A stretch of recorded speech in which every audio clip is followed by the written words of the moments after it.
Rruga e Federatës së Futbollit të Kosovës nuk ka qenë kurrë e lehtë. Ajo nisi në kohë të errta, në fusha të improvizuara mes frikës, dhunës dhe padrejësive. Futbollistët, trajnerët dhe zyrtarët përballeshin çdo javë me maltretime, rraje e madje edhe burgosje nga regjimi pushtues serb, por një gjë nuk u thye kurrë.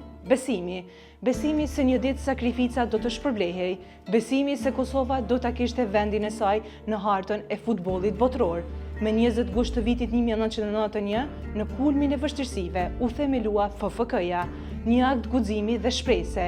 Ishte një hap i madh drejt lirisë sportive, edhe pse rruga përpara ishte e gjatë dhe e dhimbshme. Pas dekadash sakrifice, ëndra u bë realitet. Me 3 maj të vitit 2016, Kosova u pranua në UEFA, ndërsa 10 ditë më vonë edhe në FIFA. Nga ai moment, nisi një epokë e re për futbollin kosovar.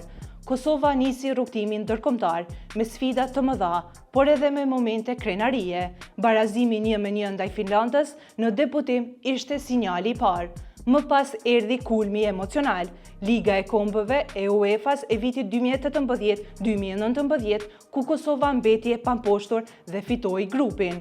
Fitoret ndaj Bullgarisë, Malit të Zi dhe ajo ndaj Çekisë në Prishtinë treguan se kjo skuadër kishte karakter. Për gati 2 vite pa humbje, Kosova fitoi respektin e të gjithëve. Mërgim Vojvoda është lojtari me më së shumti paraqitje për Kosovën, me 72 ndeshje, një shembull i qëndrueshmërisë dhe besnikërisë ndaj Fanellës. Ndërsa Vedat Muriqi është golashënuesi më i mirë i kombëtarës, me 32 gola në 67 paraqitje, lider në fushë dhe vendimtar në momentet më të rëndësishme. Sot Kosova është më e fortë se kurrë. Pas ngritjes në Ligën B dhe fitores 4-3 ndaj Slovakisë, Dardanët janë vetëm një hap larg një tjetër historie të madhe.